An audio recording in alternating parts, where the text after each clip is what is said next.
계속해서 아버지의 집으로 시리즈 말씀을 함께 살펴보고 있습니다. 오늘은 10번째 생명이라는 말씀의 은혜를 함께 나누고자 합니다.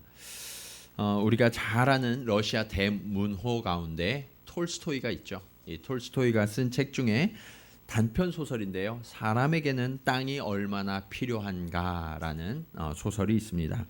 그 내용은 이렇습니다. 한 가난한 소작 농부가 있었어요. 이 소작 농부들에게는 땅이 없었기 때문에 평생 동안 소원이 있었는데 그게 뭐냐면 내 이름으로 된 소유의 땅이 있었으면 하는 소원이 있었어요. 날마다 그 소원을 가지고 있었는데 어느 날 신문을 보다 보니까 신문에 이렇게 써 있는 거예요.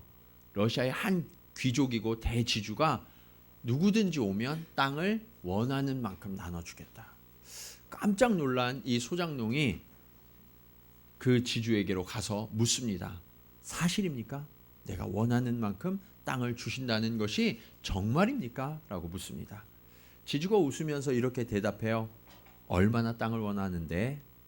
그러니까 자기가 아침에 해가 밝으면 막 갔다가 해가 질 때 돌아오는 그 땅만큼을 저에게 주실 수 없습니까? 이 귀족이 껄껄 웃으면서 그렇게 하자고. 지금은 시간이 많이 늦었으니까 그러면 내일 아침에 와서 아침 일찍 출발해서 원하는 만큼의 땅을 밟고 돌아오라고. 그러면 그 땅을 당신에게 주겠노라고 이야기합니다. 그날 밤 돌아가서 이 농부가 잠이 안 오는 거예요. 내가 평생의 소원이 땅을 갖는 것이었는데 내일 드디어 나에게 땅이 생기다니.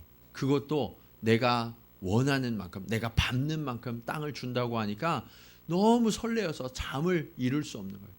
뜬 눈으로 밤을 새우고 아침 일찍 해가 뜨기 전에 이 귀족과 만나기로 한 언덕에 올라갑니다. 그랬더니 귀족이 벌써 와 있었어요. 벌써 와 있어서 자, 지금부터 이제 곧 해가 뜨면 출발하게. 그리고 잊지 말게 해가 지기 전까지는 이 언덕으로 돌아와야 하네. 그러니까 네, 알겠습니다 하고서 해가 딱 뜸과 동시에 막 달려가기 시작합니다. 걸을 정신이 없어요.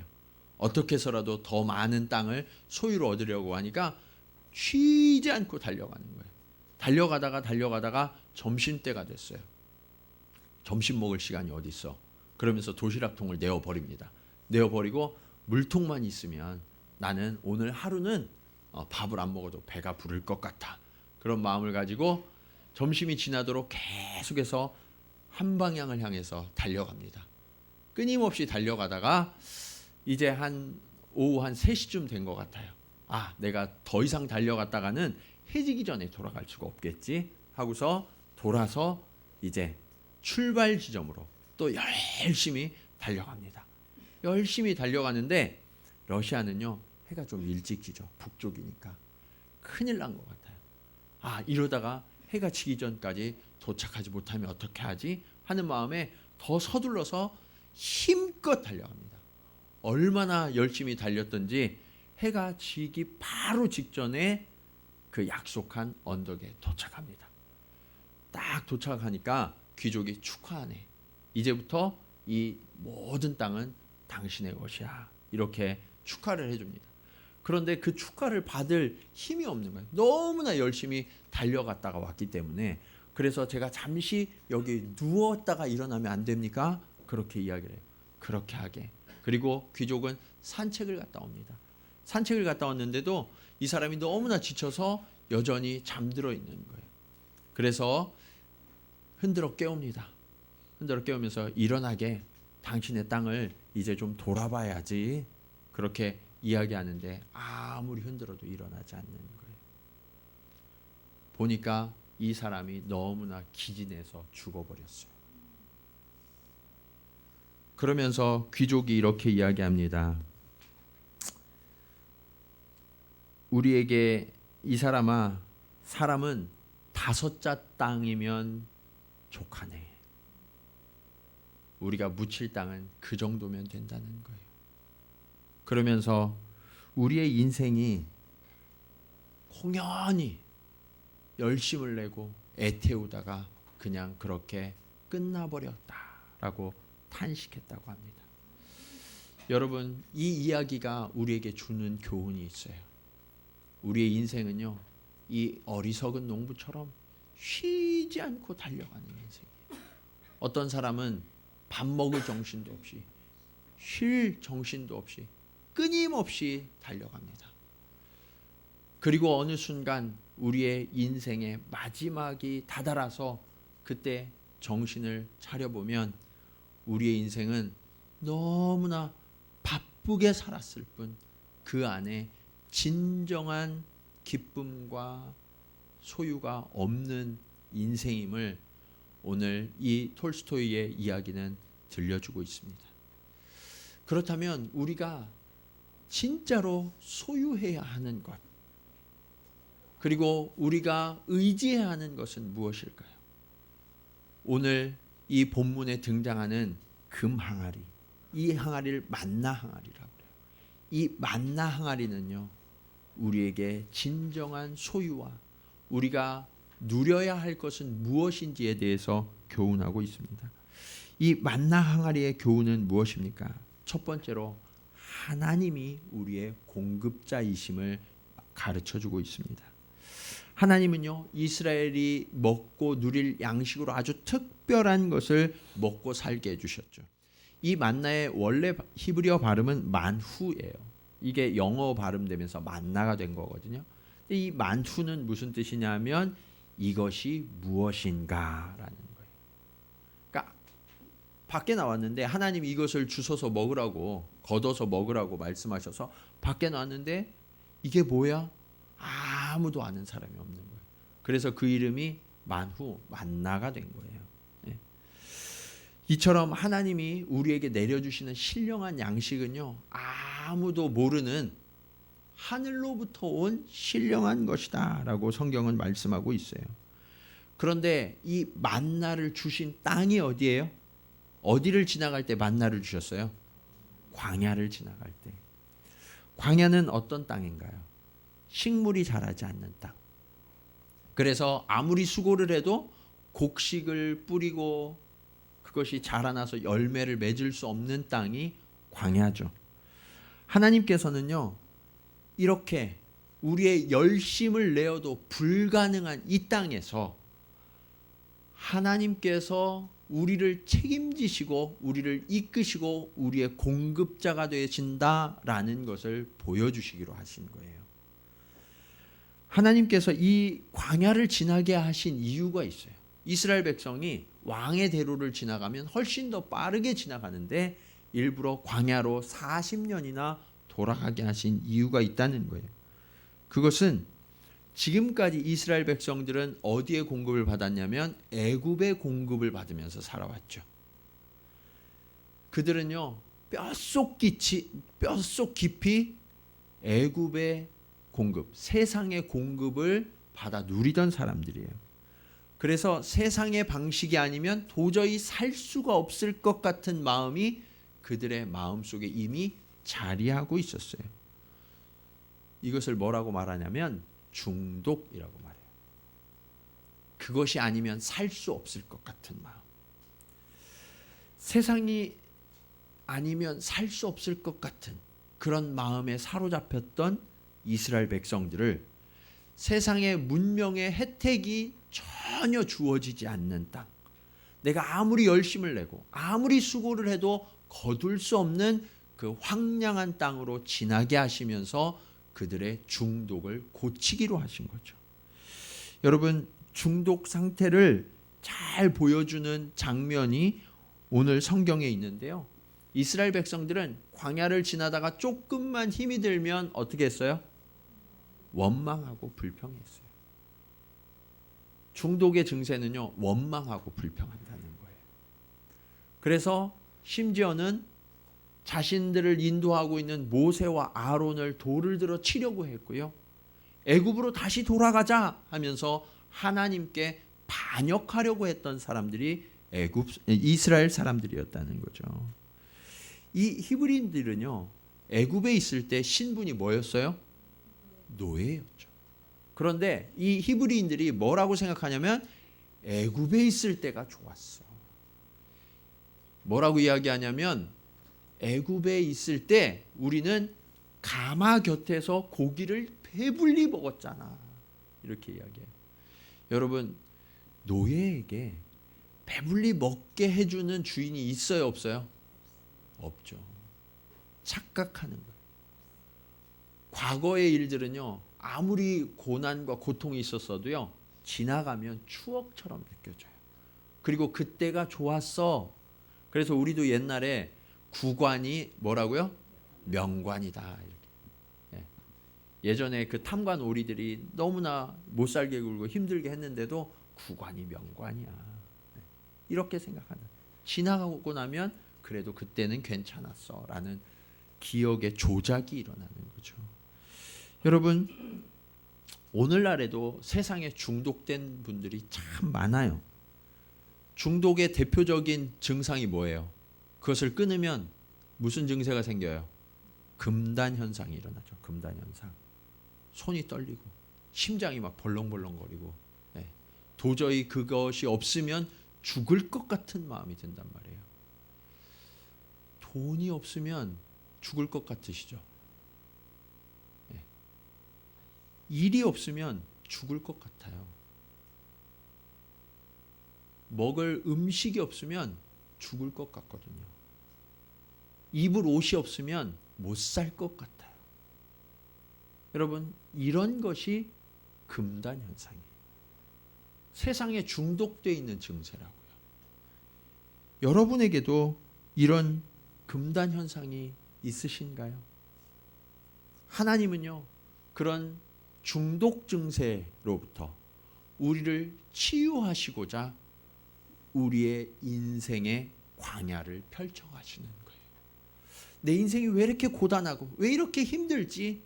그렇게 생각하시는 분들은요, 한번 생각해 보세요. 내가 이거 없으면 죽을 것 같아 라고 느끼는 그런 중독 증세가 나에게 있어서 하나님께서 그것이 아예 없는 그러한 광야로 우리를 옮기고 계시는 거라는 거예요.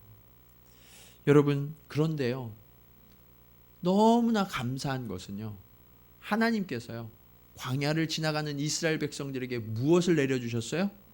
만나를 내려주셨어요. 이 만나는요, 광야에서만 주시는, 광야에서만. 여러분들이 너무나 죽을 것 같은 그러한 광야를 지나갈 때 하나님은요, 우리에게 은혜를 부어주세요. 그래서 그 고난의 시간들을 오히려 은혜로 이겨낼 수 있도록 우리를 붙들어 주시고 더 신령한 것으로 우리를 거룩하게 만들어 주시는 시간, 그 시간이 우리가 광야를 지나가는 시간임을 믿으시기 바랍니다. 그래서요, 우리는 이 시간을 통해서 하나님의 자녀로 거듭나는 거예요. 그런데요, 여러분, 자녀들 중에 우리 아버지가 좀 부자예요. 우리 아버지가 조금 잘 사세요. 그러면 자녀들이 미래에 대한 걱정을 해요, 안 해요? 안 하죠. 어떻게 하세요? 어떻게 좀 아버지가 좀 부자세요? 아버지가 넉넉하면요, 그 자녀들은 결코 내일 뭐 먹을까? 내년에는 내가 어떻게 살지? 하는 걱정을 하지 않는다고요. 그런데 문제가 있어요. 우리 아버지는 하나님 아버지시잖아요. 그분은 무한하세요. 그분은 전능하세요. 그런데 우리는 그 아버지를 신뢰하지 않아요. 그러니까 내일은 무엇을 먹지? 내년에는 어떻게 살지? 10년 후에 나는 도대체 어떻게 살라는 거야? 이런 두려움이 우리를 짓누르고 꽁꽁 묶어서 하나님을 전적으로 의뢰할 수 없도록 만드는 거예요. 이것이 세상에 중독된 우리의 현상이라고요. 하나님께서는 그래서 광야를 지나가게 하셔서 세상의 영향력으로부터 완전히 우리를 차단시키고 하나님의 공급으로만 먹고 사는 그 땅, 그 시간을 우리에게 허락하고 계시는 거예요. 지금 아무리 힘들고 어려운 시간을 지나고 계실지라도 여러분이 지금까지 지나온 삶을 한번 돌아보세요. 그러면 그 시간들 동안 하나님의 세밀하신 섭리하심과 돌보심이 있었음을 우리는 깨닫게 될 거예요. 그것이 만나였고 그것이 은혜였어요. 그러면 앞으로도 하나님께서 책임져 주실 것을 우리는 신뢰할 수 있어야 돼요. 하나님 아버지께서는 우리에게 있어야 할 것이 무엇인지를 아실 뿐만 아니라 넉넉히 채우시는 은혜의 아버지이심을 믿으시기 바랍니다. 그래서 이제 더 이상 세상의 공급, 세상이 주는 것을 따라 사는 저와 여러분이 아니라 하나님의 공급하심을 전적으로 의뢰하고 그분이 주시는 것을 먹고 누리는 저와 여러분 되시기를 주님의 이름으로 간절히 축원합니다. 자, 만나 항아리가 주는 교훈 두 번째는 하나님은 우리의 힘과 도움이시다라는 거예요. 우리는 앞서서 하나님 아버지가 우리의 공급자이심을 신뢰해야 한다라는 것을 함께 살펴봤어요. 그런데 여러분, 그렇다고 해서 제가 여러분께 밑도 끝도 없이 무조건 하나님을 믿기만 하면 된다라고 말씀드리는 것 아니에요. 성경을 보면 하나님은요, 이스라엘을 인도하실 때 광야에서 아주 구체적이고 실제적인 훈련을 행하셨던 것을 알 수 있어요. 오늘 말씀 32절에 보면 아주 특별한 그 단위가 하나 나와요. 그게 뭐냐면 오멜이죠. 오멜. 오멜은요, 우리가 16절부터 보면 이 이스라엘 백성들에게 하나님이 만나를 어떻게 먹게 하시는지에 대한 설명이 나오는데, 그때 한 사람이 하루에 거두는 양이 오멜이었어요. 한 오멜. 한 오멜은 어느 정도 되느냐? 2.2리터. 네. 여러분 2.2리터면 많을까요? 적을까요? 네. 여러분 쌀을 하루에 2.2리터 정도 드시는 분 계신가요? 네. 밥을 해 먹는데 나는 하루에 2.2리터 씨름 선수가 아닌 다음에는 그 정도 먹을 사람이 별로 없다고요. 그러니까 하나님이 우리를 공급하시는 것은 넉넉하게 주실까요? 부족하게 주실까요? 넉넉하게 주신다는 거예요. 한 사람도 예외 없이 넉넉하게 먹이시고 입히시는 분, 그분이 우리의 아버지 하나님이시다라고 말씀하고 있어요. 그런데 하나님이요, 이 오멜 한 오멜씩 거두게 한 이 만나에 특별한 법칙이 있도록 하셨어요. 그게 뭐냐면 아침 일찍 거둬야 돼요. 그래서 아침 일찍 나가서 이 만나를 거두지 않으면 어떤 일이 일어나느냐? 해가 땅에 아주 뜨겁게 내려쬐는 순간 마치 이슬이 햇볕에 사라지듯이 이 만나도 사라졌어요. 그렇기 때문에 아침 일찍 일어나서 성실하게 만나를 거둬야만 했던 거죠. 여러분, 그리스도인이라고 그래서요, 하나님을 의뢰한다고 해서 아무것도 안 하고 그냥 하나님이 채워주시겠지 뭐 하고 백수처럼 있으면 그 하나님이 내려주신 것도 거둘 수 없다는 거예요. 그리스도인들은요, 더 부지런해야 돼요. 네. 그래서 하나님께서는 부지런히 아침 일찍 일어나서 이 만나를 거두게 하셨던 거예요. 그런데 이 만나의 법칙이 또 한 가지 있어요. 그게 뭐냐면 만나를 얼마만큼 거두라고 하셨다고요? 한 오멜. 한 오멜만 거둬야 되는데, 이게 아까 보니까 막 꿀을 바른 것처럼 맛있다고 그러잖아요. 그러니까 더 먹고 싶은 마음이 들었을 수도 있잖아요. 그러니까 어떤 사람들은 욕심을 부려서 더 많이 거두기도 했던 것 같아요. 더 많이 거두면 어떤 일이 일어나느냐? 다 먹지 못해요. 너무 많아서 다 먹지 못하고 남겼을 경우에 그 다음날 되면 이게 썩어서 냄새가 나고 벌레가 다 생겼다라고 말씀하고 있어요. 그러니까 하나님께서는요, 이 만나를 거둘 때 딱 하루치만 욕심 부리지 않고 거두도록 하신 거예요. 여기에 두 가지 교훈이 있어요. 그게 뭐냐? 만나를 거둘 때 하나님을 의지하는 백성은 결코 탐욕을 부려서는 안 된다라는 거예요. 성실해야 돼요. 그렇지만 욕심을 부려서는 안 된다는 거예요. 네. 탐욕을 부리면 어떻게 될까요? 하나님이 만나를 아무리 많이 내려주셔도요, 예, 한 사람이 막 와서 한 오멜이 아니라 막 15멜, 25멜 막 이렇게 거두면 어떻게 돼요? 옆에 사람들은 더 멀리 가서 거둬야 되죠. 그러니까 도미노 현상처럼 옆에 사람들이 힘들게 되는 그런 현상이 벌어지는 거예요. 이 탐욕을 부리면 자기가 다 먹지도 못하는데 탐욕을 부리면 하나님께서 그 탐욕의 결과는 썩고 냄새가 나고 벌레가 생기게 된다라는 것을 만나를 통해서 보여주시는 거예요. 그래서 그리스도인들은 결코 탐욕을 부려서는 안 돼요. 성실하되 거룩하게 탐욕을 부리지 말고, 또 한 가지 탐욕을 부리지 않으려면 어떻게 뭐가 있어야 되냐면 하나님께 대한 절대적인 신뢰가 있어야 돼요. 탐욕을 부리는 이유는 뭐예요? 다음에 없으면 어떻게 하지? 하는 두려움 때문에. 근데 하나님을 전적으로 신뢰해서 오늘 주신 하나님이 내일도 주실 거야. 그리고 1년 후에도 주실 거고 10년 후에도 주실 거야 하는 분명한 믿음이 있으면 욕심을 부릴 일이 있어요, 없어요? 없죠. 그러니까 하나님을 신뢰해야 탐욕을 부리지 않는 거예요. 만나는요, 우리는 탐욕을 부리지 말되 하나님을 믿는 믿음 안에서 성실해야 함을 말씀하고 있는 거예요. 여러분, 인간은요 항상 탐욕을 부려왔어요. 선악과를 따먹는 이유로. 그런데 이 탐욕을 부리면서 더 많이, 더 높이, 더 크게 하려고 하는 이 마음은요 불신앙에서 오는 거라는 거예요. 하나님이 나를 지금까지는 그럭저럭 해오셨는지 모르겠지만 앞으로도 하나님이 해주실 수 있을까 하는 막연한 두려움 때문에, 불신앙 때문에 우리가 욕심을 부린다는 거죠.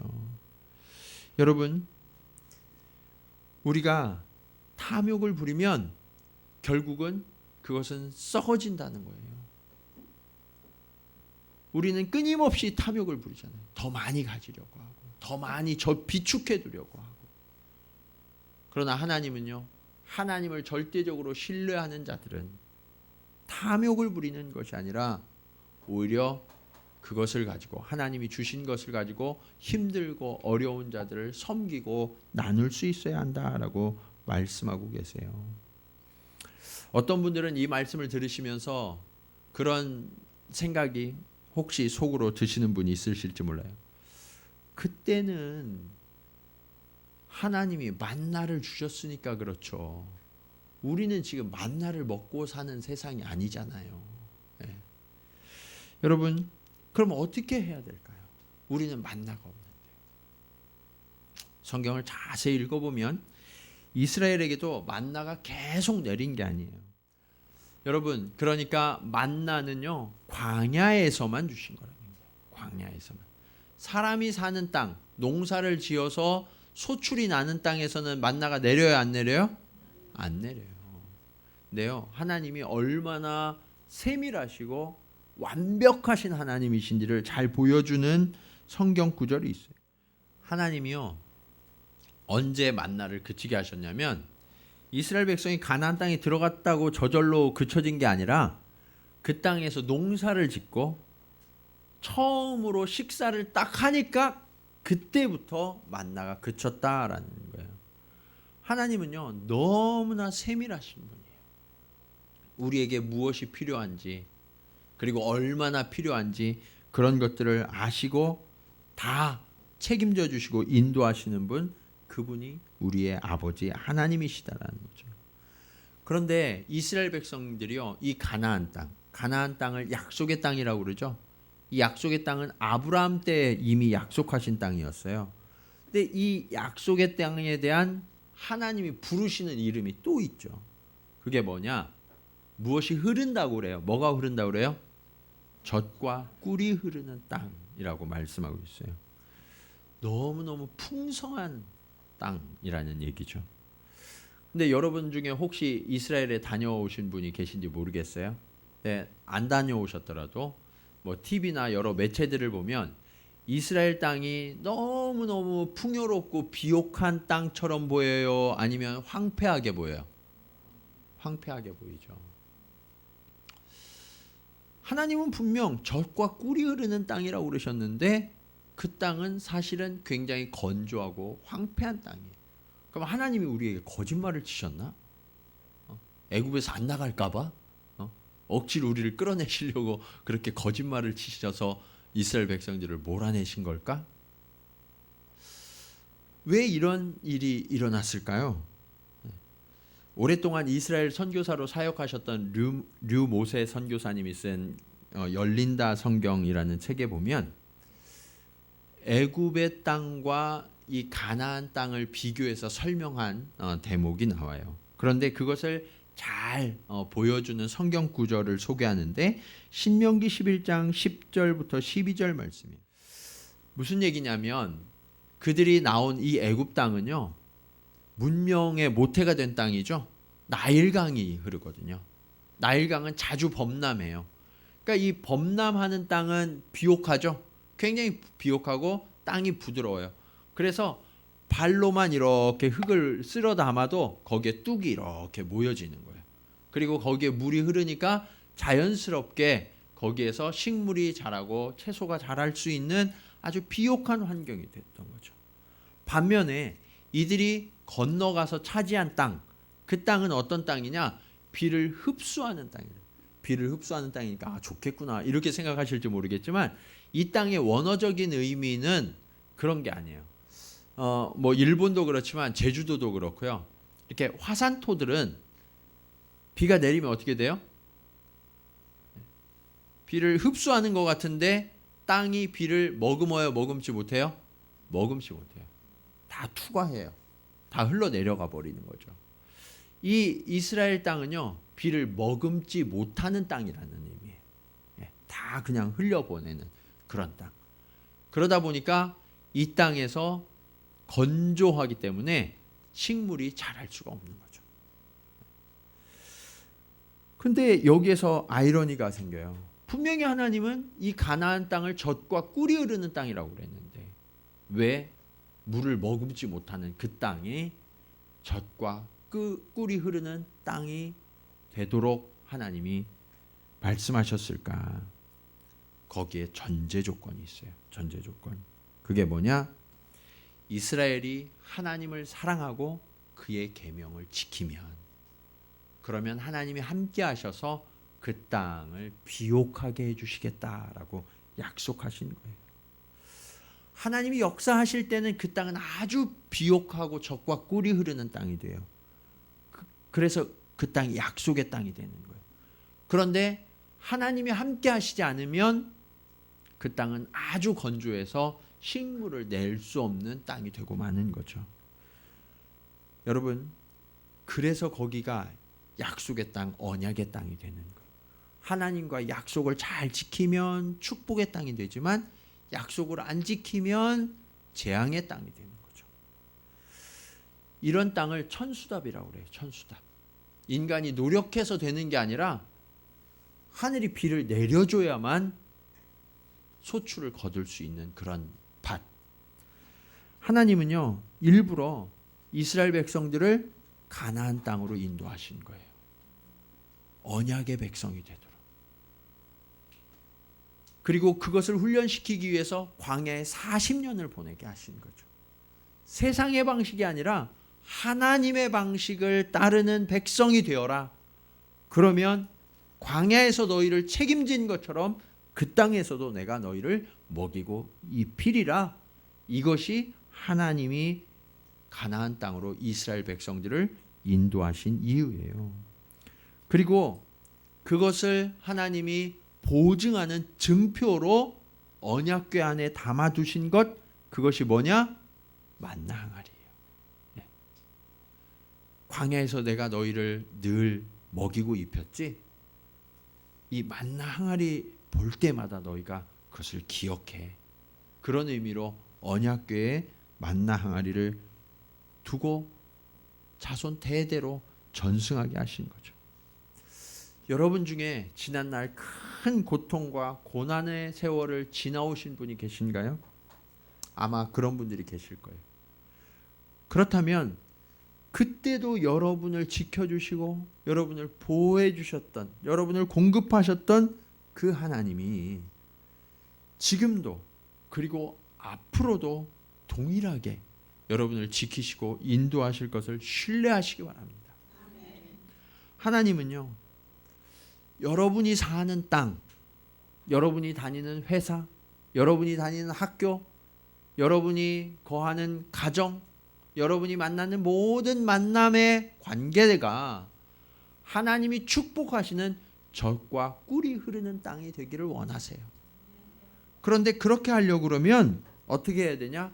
그곳에 하나님이 일하시도록 하나님을 초청하고 그 하나님의 말씀 앞에 나를 순종시켜서 철저하게 하나님을 의지하는 삶을 살 때, 그때 비로소 내 삶의 자리가 약속의 땅, 젖과 꿀이 흐르는 땅이 되게 하시겠다라고 약속하시는 거예요. 그러니까 여러분, 우리가 예수 그리스도를 믿는 순간부터 우리는 더 이상 세상에 속한 자가 아니에요. 세상의 법을 따르는 자들이 아니라는 얘기예요. 예수님을 믿으면 그 순간부터 우리는 하나님의 것이 되었고 하나님의 말씀을 따라 사는 하나님의 백성이 되었음을 믿으시기 바랍니다. 그때 하나님의 말씀을 따라 살 때, 그때 비로소 하나님의 축복과 은혜가 우리 삶에 부어지는 거예요. 축복은 누가 받느냐? 순종하는 자만. 누가 받는다고요? 순종하는 자만. 아는 자가 아니에요. 말씀을 통째로 다 외워도 소용없어요. 하나님의 말씀, 그 말씀이 살아있는 하나님의 능력임을 신뢰하면서 전적으로 의뢰하면서 그 말씀에 순종하는 자만 하나님의 축복과 은혜를 누리게 된다라고 말씀하고 계시죠. 이 만나 항아리를 언약궤 안에 넣게 하셨는데 뭐와 함께 넣게 하셨다고요? 증거판. 네, 증거판. 증거판이 뭐예요? 십계명, 하나님의 말씀. 그러니까 하나님의 공급하심을 받는 사람은 어떤 사람이냐? 하나님의 말씀과 함께 살아가는 사람. 그런 사람이 하나님의 공급하심을 받을 수 있어 라는 증표로 언약궤 안에 하나님의 율법과 하나님이 공급해 주셨던 만나를 함께 넣어두게 하신 거예요.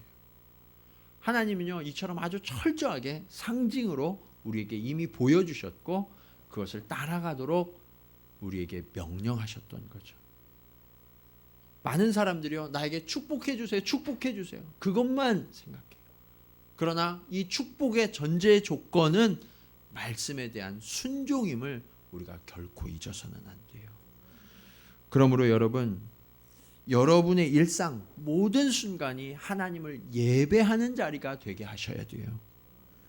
주일에 여러분들이 교회 나오셔서 하나님을 깊이 만나고 말씀으로 여러분을 가득 채우세요. 더 이상 채울 수 없을 만큼 주의 말씀으로 여러분을 가득 채우세요. 네.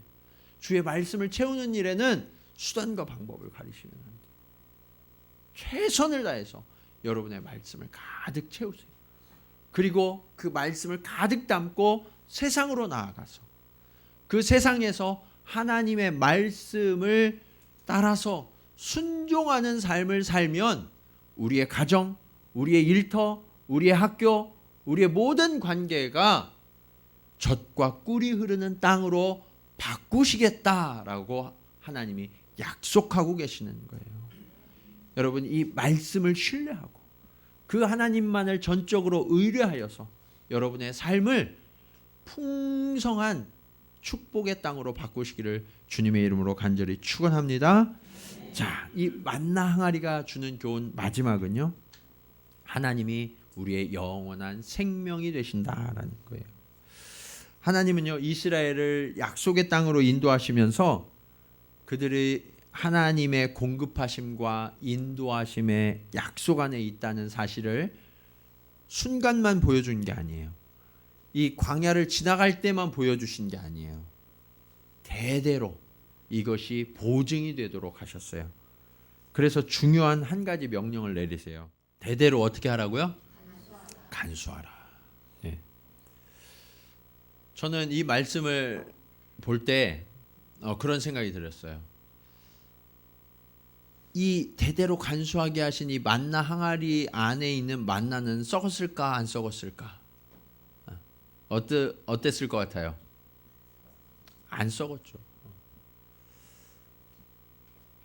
하나님이요, 하루가 지나면 썩게 하셨잖아요. 그렇죠? 그런데 이 만나가 안 썩는 날이 있었어요. 언제냐? 안식일에. 안식일에는 일할 수 없으니까 이틀치를 미리 거두게 하셨거든요. 안식일 전날. 그러면 참 희한하게 그날만큼은 2배로 거뒀는데 그것이 썩지 않고 그 다음 날까지 아주 신선하게 유지되도록 하셨어요. 하나님을 예배하는 그날은. 그런데 이 언약궤가 있는 이 지성소는 하나님의 임재의 장소잖아요. 그곳에서 있는 만나는 썩지 않는 거예요. 그것도 대대로. 하나님은요, 이것이 보증이 되게 하신 거예요.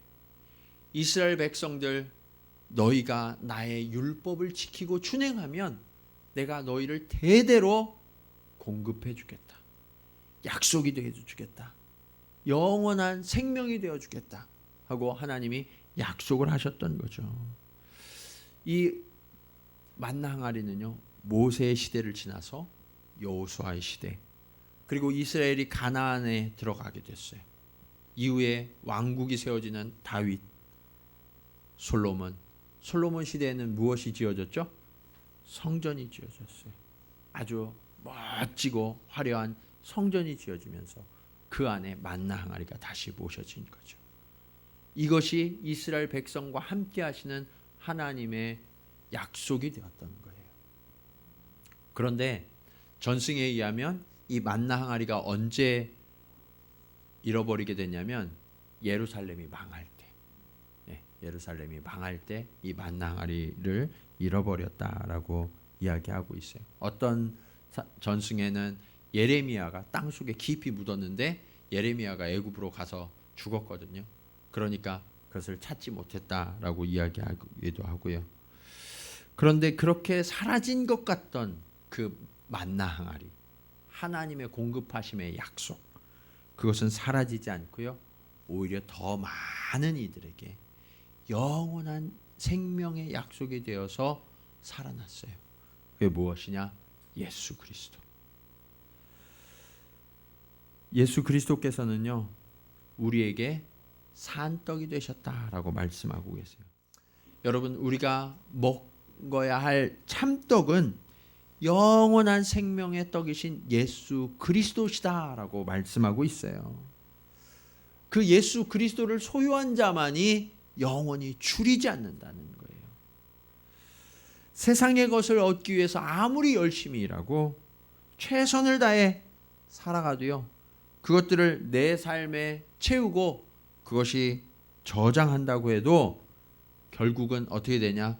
공허하게 되고요, 썩어서 냄새가 나는 것에 불과하다는 거예요. 반면에 예수 그리스도로 내 삶을 채우면 우리는 진정한 풍성함과 은혜와 평강을 맛보게 된다라고 약속하고 계세요. 그렇기 때문에 영원한 생명을 가진 사람들은요, 삶의 목적이 달라져야 돼요. 가치관이 완전히 변하게 되는 거예요. 내 삶에 혁명이 일어나는, 나라가 바뀌는 혁명이 일어나는 거예요. 썩을 양식을 위하여 일하지 말고 영생하도록 있는 양식, 그 예수 그리스도를 위하여 일하라 라고 말씀하고 있죠. 여러분, 이제까지는 우리의 삶을 지배하는 것이 세상의 원리였어요. 탐욕과 욕망의 원리였다고요. 그래서 우리는 중독에 빠져서 이것이 없으면 죽을 것 같은 두려움과 염려 속에서 벗어나지 못하고 있었어요.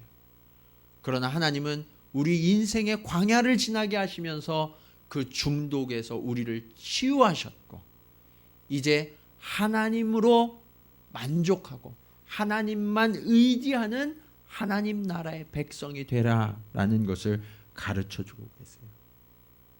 예수 그리스도, 우리의 영원한 생명 되신 예수 그리스도를 의지할 때 우리의 삶은 다른 차원의 삶을 살게 되는 거예요. 이것이 하나님께서 모든 그리스도인들에게 주신 생명의 약속이고 생명을 살아가는 삶의 방식이 된 거예요. 그런데 바로 여기에서 우리의 의문이 있어요. 그게 뭐냐? 우리는 분명 하나님의 백성들인데 왜 말씀대로 살지 못할까? 매일매일 말씀을 묵상하고 주일마다 말씀을 묵상하는데 왜 우리는 그 말씀대로 살지 못할까요? 그건 앞서도 말씀드린 것처럼 하나님이 우리를 완벽하게 책임지신다는 믿음이 부족하기 때문에 그래요. 여러분, 우리는 믿음으로 사는 거예요. 믿음으로. 주님이 우리를 생명을 주시는 양식이 되어 주셨다라고 말씀하시잖아요. 그러면 지금까지 우리를 책임지시고 인도하신 그 주님께서 앞으로도 우리를 책임져 주신다는 것을 절대적으로 신뢰해야 되는 거예요. 광야를 지나는 동안 만나를 하나님이 쉬셨어요? 쉬지 않으셨어요? 쉬지 않으셨어요. 이것이 예표가 되는 거예요. 우리의 인생길을 광야의 길이라고 그래요. 여러분들이 인생을 걸어가는 그 동안에 하나님이 만나를 멈추지 않으실 거예요. 그리고 언제 멈추냐? 우리의 가나안, 아버지의 집, 그 천국에 들어갈 때 그때에 비로소 우리에게 내려주시는 이 만나가 그치리라 라고 말씀하시는 거예요. 여러분, 두려워하지 마세요. 염려하지 마세요. 두려움과 염려가 여러분 삶의 동기가 되게 하지 마세요. 하나님을 믿는 믿음이 여러분들을 이끌어가는 원동력이 되게 하셔야 돼요. 이것이 그리스도인들이 살아가는 삶의 방식이 되어야 한다라고 하나님이 명령하시면서 이 만나 항아리를 우리에게 약속의 증표로 보여주시는 거예요. 하나님은 우리를 넉넉히 책임지시는 아버지이심을 믿으시기 바랍니다. 이제부터 그 하나님이 나의 아버지이심을 날마다 고백하세요. 그리고 여러분의 직장에서는 하나님이 나의 사장님이시다라고 고백하세요. 학교 다니는 우리 학생들은 하나님이 나의 스승이시다라고 고백하세요. 네. 내 삶의 주인이 하나님 되게 하실 때 우리의 삶의 모든 자리는 젖과 꿀이 흐르는 땅으로 변하게 되는 거예요. 여러분, 그 하나님을 인정하시기 바랍니다. 하나님이 책임지시고 돌보시는 그 젖과 꿀이 흐르는 땅, 그 풍성한 삶을 우리의 삶 속에 시작해 보시지 않으시겠습니까? 기도하시겠습니다.